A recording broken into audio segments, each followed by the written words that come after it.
Hard not to fall. All I wanted was a quiet evening in with a good series and lots of junk food, but my family was not having it. Both my sisters forced me off the couch and told me to get dressed, while my little brother held my new watercolor paints over a sink full of water as a threat. It was not my fault that their friend backed out of the Valentine's Day fair, but now I was being forced to go against my will.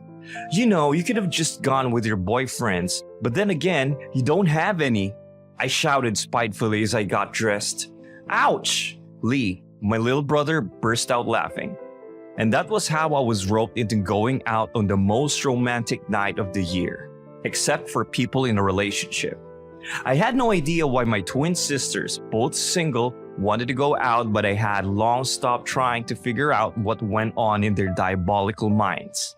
Sure enough, the answer revealed itself once I saw them turning into giggling messes when looking at Mason, the most sought-after guy at school.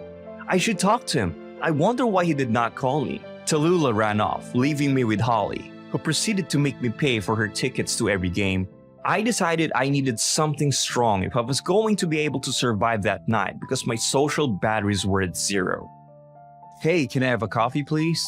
I asked the lady at the stall. "Sorry, we have run out of coffee. Could you wait for a few minutes?" she asked. "Or you could take this one. I have no idea where the customer is. He disappeared before it was ready," she said. Well, I could not let the good coffee be wasted, so I took the coffee and relished in the taste. Made just the way I like it. Unbelievable, utter blasphemy, a low voice growled in annoyance. I looked at the source of the discontentment and was met with a very tired-looking guy who looked like he needed more coffee than me.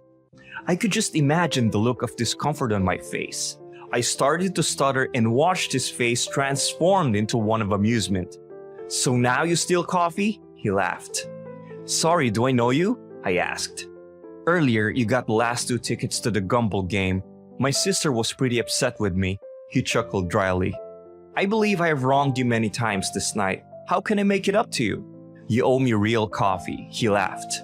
And that was how I met Hunter. Someone who amused me with his dry humor and with whom I had conversation that lasted until late night. Time flew as we engaged in banter and then just talked about ourselves. Hunter was wickedly smart, being homeschooled but also working as a coder. He was like me, forced to attend the fair by evil little sisters. When Tallulah came to tell me that we had to go home, I was incredibly sad and scared that I would not see or talk to him again. After all, he had been in town for a couple of years and I never ran into him, but he slipped me his number. I texted immediately when I got into the car. Me: "I'm sorry, I guess our coffee date will have to be rescheduled."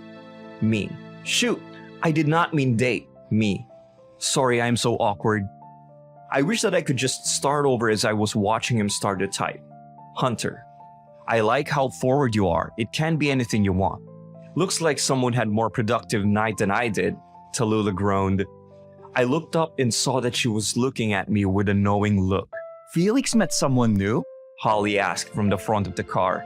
"Oh, hell no, I'm not discussing anything to do with my love life with you," I said as I put my headphones in and shut them off as I continued a very productive texting exchange with Hunter. We planned to hang out the very next morning, but that night I did not sleep. I could not remember the last time I smiled like that. I had only one serious relationship with my first boyfriend, but he had to move away. After that, I had been painfully single. Not that I minded, as I was a bit cynical when it came to love. Yet I could not help feeling like something was budding with Hunter. The next day could not come soon enough. My family looked at me like I was mad when I joined them for breakfast and told them that I was going to see a friend. A friend I had mad chemistry with from what I had experienced on the phone and from what I felt when he hugged me as soon as he saw me. The hug lingered a little too long. Not that I minded. None of his family members were home, so it was just the both of us. And even though I had already eaten, he had to entice me with some waffles that he made. "You were a man of many talents," I said as I licked my fingers. "You want more?" He winked. "You want to fill me up so I can burst, right?" I asked. "Are you calling me a serial killer?" He asked as he came closer to me. I could not let myself look away from his eyes, so much clearer and alive than the previous night. "Want to see my room?" he asked. I went to his house nearly every day for the following week. I eventually got to meet his family, which consisted of his mom, dad, and little sister. He was an introvert, well in person, but he had quite a lot of thoughts. We could speak about thought-provoking stuff at any time, then switch to playful flirting a second later. But we never did anything besides holding hands a bit. I wanted to make a move, but I did not, to make a fool of myself, so I stalled. That was until one day when he was accompanying me home and we reached his porch. Then he turned to look at me without saying anything. "Hun," I did not get to finish my sentence before he gave me a quick peck on the lips. It was a bit dark, so I was not too worried about what the neighbors would say. Everyone knew we're gay, but that did not mean that there were no people who could not mind their business and who were always on our case about even holding hands. As I was rounding the corner, something bumped into me so hard that I fell to the ground. I looked off into the distance and saw a jacket that I would never mistake. Mason. I did not know him that well, but I had been getting nasty looks from him all week that made me think that he had a problem with me. He would come out of nowhere and jostle me, and then glare at me as if he deeply hated me. The last thing I wanted was to be in this bad books, but the following week was terrible. Mason somehow got my number and started sending me very vague messages, telling me to stay away from the most important person in his life. I knew he was not talking about my sister because he stood her up many times and she had already gotten the message that he did not want her. And everyone knew I was gay, so I was not hanging out with his love interests. At school, he was subtle in the way he made my life hell, but was more creative than I gave him credit for in the past. It all came together one afternoon when he cornered me at a coffee shop I had just visited to get something for myself and Hunter, who I was publicly dating now. I had gained the confidence to ask him out on a coffee date I promised him when we first met. It went really well and the chemistry was off the charts, so we were official from that day onwards. "So, you continue to try to take my friend away from me." He came out of nowhere as shoved the cake I had out of my hands. "What do you even mean? You cannot keep doing this. I have done nothing to you." I tried to stand my ground, but he dragged me on the arms until my bones are nearly crushed. He had a crazed look in his eyes. "Hunter is my friend, mine. You are taking all of his time. Stay away from him. Do not let me warn you twice." He screamed into my face. I was so shaken that I remained in the spot after he was long gone. As soon as he left, I got a text from Hunter. "Hunter, babe, what's taking you so long? I'm getting hungry." Me. "How do you know Mason McMillan?" Hunter. Random question. He has been my best friend since I was a kid. I trust the guy with my life. Me. "You knew that I go to the same school as him, right?" Hunter. "Yes, why?" Me. "I hate to do this over text, but please stay away from me." This was not a mess that I wanted to be a part of. If I told him that his friend was bullying me, he would never take my side. He said it himself. He trusted a guy with his life. Sending that message hurt me more than I thought it would. This was why I never wanted to open my heart. Something or someone would get in the way of my happiness. When I got home, I locked myself in my room and spent hours trying to stop myself from picking up my phone and telling Hunter that I made a mistake and I wanted to be with him. I finally checked my phone to see what he had said. What I saw made me break out in tears once again. "Hunter, babe, what is going on? What happened with Mason? Why are you breaking up with me? Why is Mason saying that you hate him and have been mean to him? I think we should be broken up then." I could not respond to the messages because he blocked me. But now I was seeing him everywhere. It was funny how before I knew him, I never saw him anywhere, but now he was everywhere. With Mason who would steer him away from me when I saw them. I was beyond confused as to why he hated me. It could not have been anything to do with me being gay, was it? He was friends with Hunter, who was also gay. I was miserable and even my sisters could not get me to cheer up. But they did not give up and once again, they got me to open up. I had just seen Mason and Hunter at the mall and Holly must have seen something in my expression because she said, "Is that not your boyfriend with Mason? That is an odd pairing," she chuckled. "Mason thinks Hunter and I don't make sense and Hunter and I broke up," I said. "Why?" Tallulah asked. "Mason does not want me to date his friend." I sighed. The next thing I knew, the two of them have left my side and were storming all the way to Mason and Hunter. When I got there, I was too late because they were already giving Mason a piece of their minds. Why did you threaten my brother so he would break up with his boyfriend? Can't you let anyone be happy for once? Holly asked. Yeah, why are you bullying our brother? Answer us, Tallulah added, but I felt it was a whole lot more personal from her side.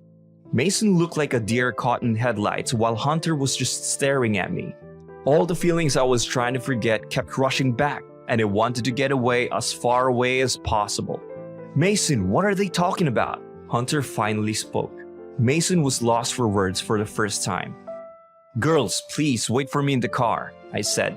I could not have my sisters there to witness this. I had a feeling that the next few moments were going to be intense. Fine, but if you hurt my brother... Tallulah glared at Mason like she could turn him into ice. Why? Answer me. Why? Hunter asked him. I'm sorry, okay? He sighed. Sorry does not cut it. You knew how happy I was with Felix. Well, I do not like him. You deserve better, Mason said. What is that supposed to mean? I have never done anything to you. I raised my voice. I'm sure you're a nice person, but you cannot have Hunter. I won't let you. He got angrier. I know you are my best friend and all, but I can date who I want. When I have ever gotten involved in who you want to date? Hunter turned to him. I don't want him to hurt you. He will not. He will. He does not love you as I do. You know you're like a brother to me. Hunter sighed. Screw being a brother. I have loved you for the past year. He dropped the bombshell on us. I did not even know where to look when he said that, but my mind was completely blown. This made so much sense. How come I did not see it? Hunter let out a sigh, then he bolted. My first instinct was to run after him, and luckily I caught up to him. He kept on swearing under his breath and pacing like he was losing his mind. He hurt you, he suddenly said as he looked up to me. Hunter, it is fine, I started. It is not. I do not want his toxic energy in my life. I am done now. I am so sorry for the things I said to you. I want to fix things, he said, coming to bury himself in my arms. I held him like that for a very long time, and my heart felt like it would rejoice. Losing him like that had to put my priorities straight. I wanted him and was not going to let anything get in the way. Do you want to go for a snack with me? He asked. I agreed to go with him, but there was something that would not leave my mind, and it was the look in Mason's eyes. He had most likely admitted his sexuality for the first time, and I did not think he was okay.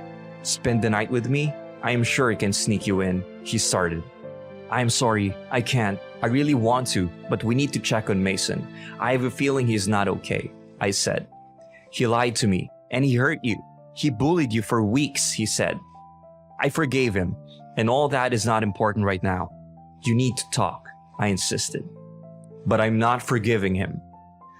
2 hours later, we were both in Mason's room and looking at each other. His eyes were red from crying, but he tried to act like he was not bothered.